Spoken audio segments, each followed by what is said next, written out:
Assalamualaikum.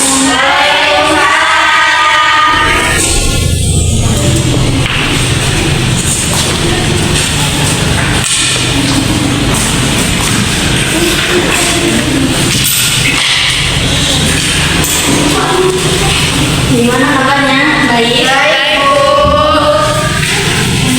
Jadi sebelum kita mulai pembelajaran kali ini, alangkah baiknya kita mulai baca dulu ya. Tanya siapa? Saya, Bu. Sebelum belajar, mari kita membaca doa di dalam hati masing-masing. Berdoa mulai. Berdoa selesai. Ucapkan salam. Assalamualaikum warahmatullahi wabarakatuh.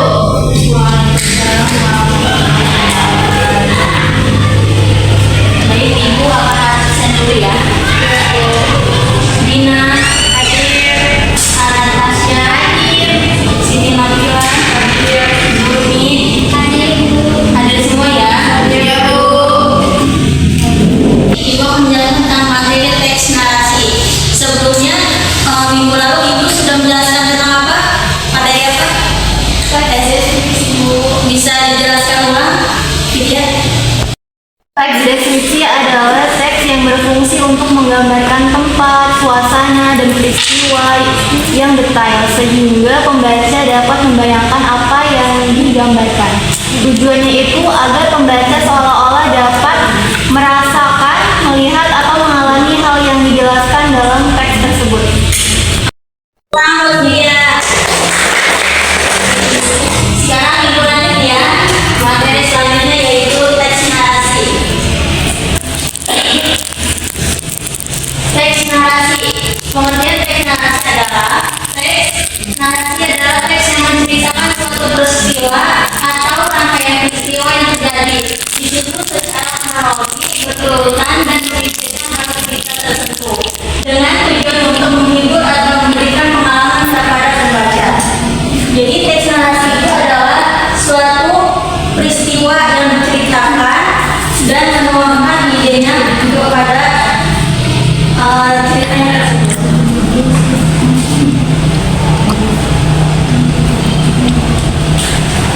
Nah, di sini ada ciri-ciri teks narasi.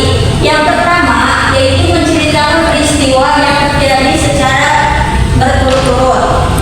Yang kedua itu adalah memiliki struktur alur pengenalan, munculnya konflik, klimaks, dan penyelesaian. Terus yang ketiga mengandung unsur tokoh, latar, dan sudut pandang. Yang keempat bersifat fiktif atau non-fiktif. Dan yang kelima bertujuan menghibur atau memberi pembelajaran dalam moral. Terus di sini juga ada tujuan teks narasi. Tujuan teks narasi adalah untuk menceritakan suatu peristiwa atau pengalaman secara runtut dengan maksud tertentu seperti menghibur pembaca atau pendengar. Yang kedua, memberikan pengalaman batin atau emosional. Yang ketiga, menyampaikan pesan moral atau pelajaran hidup.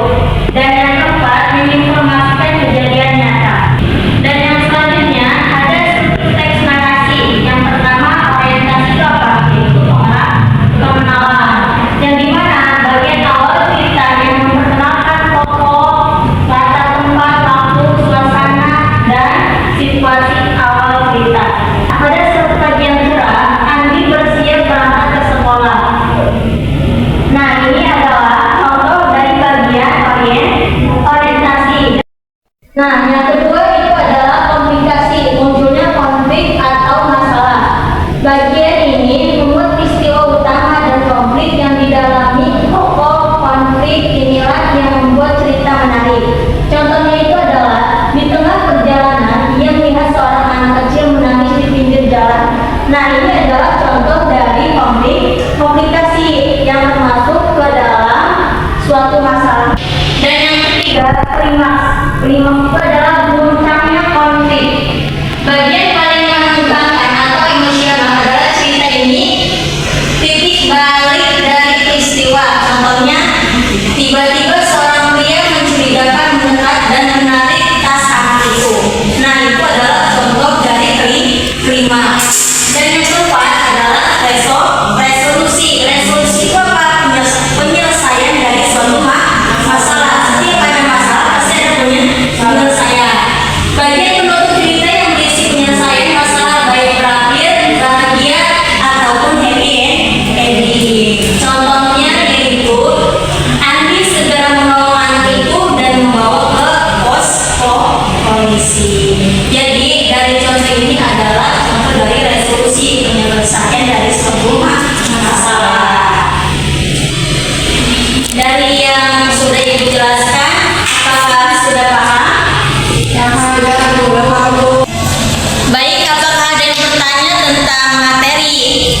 Ibu tadi jelaskan.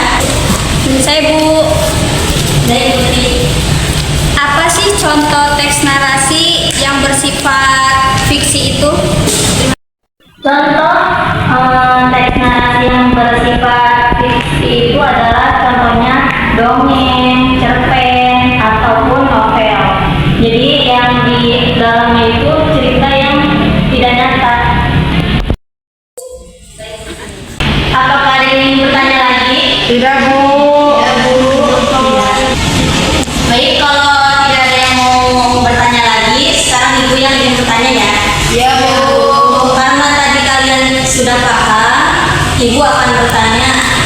Eha, Ibu, coba sebutkan apa sih tujuan teks narasi itu? Tujuan teks narasi itu ada 4. Yang pertama, untuk menghibur membaca atau pendengar. Terus yang kedua, memberikan pengalaman batin atau emosional. Terus yang ketiga itu menyampaikan pesan moral atau pelajaran hidup. Terus yang keempat, menginformasikan kejadian nyata. Oke, terima kasih tepuk tangan buat Eka. Ibu akan kasih tugas kelompok ya. Ibu akan kasih 2 kelompok. Silakan dibagi dari sekarang.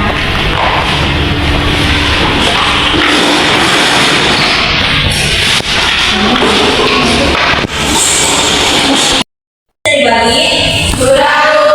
Jadi sekarang Ibu akan memberikan tugas kelompok, yaitu Ibu membuat contoh cerita. Jadi kalian tentukan cerita yang Ibu buat ini termasuk ke struktur apa? Bisa dipahami? Bisa.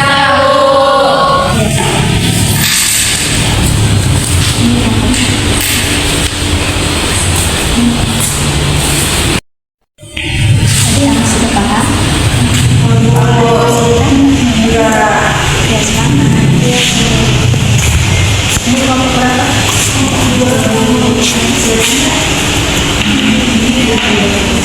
Sudah selesai semuanya? Sudah, Bu. Baik, Ibu akan panggil perwakilan dari satu kelompok ya. Maju ke depan.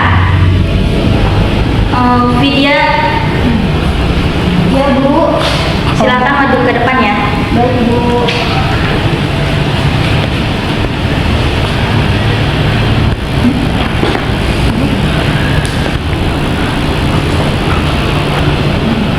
Baik, saya perwakilan dari kelompok 2.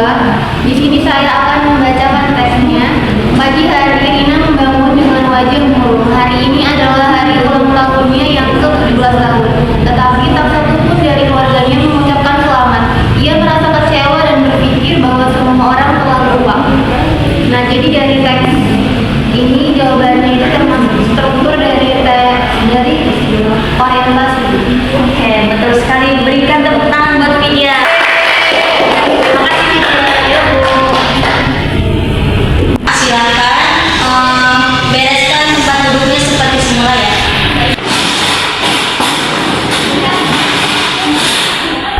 Baik anak-anak, karena waktu sudah habis, Ibu akan memberikan tugas individu buat kalian. Iya, Bu. Dari struktur itu kan ada 4. Jadi Ibu mau kalian membuat contoh dari klimaks dan orientasi. Ya, masing-masing satu contohnya. Klimaks 1, orientasi 1. Bisa dipahami? Bisa, Bu. Ibu jelaskan, ada yang bisa disimpulkan? Ya Bu, Baik, Irmi. jadi kesimpulannya itu teks narasi adalah teks yang menceritakan suatu peristiwa atau rangkaian peristiwa secara runtun dengan tujuan untuk menghibur, menyampaikan pengalaman, atau memberi pesan moral kepada pembaca. Sudah Bu. Kasih Jermi. Karena anak-anak, mungkin cukup sekian materi yang dapat Ibu sampaikan. Kurangnya mohon maaf. Ibu tutup ya. Wassalamualaikum warahmatullahi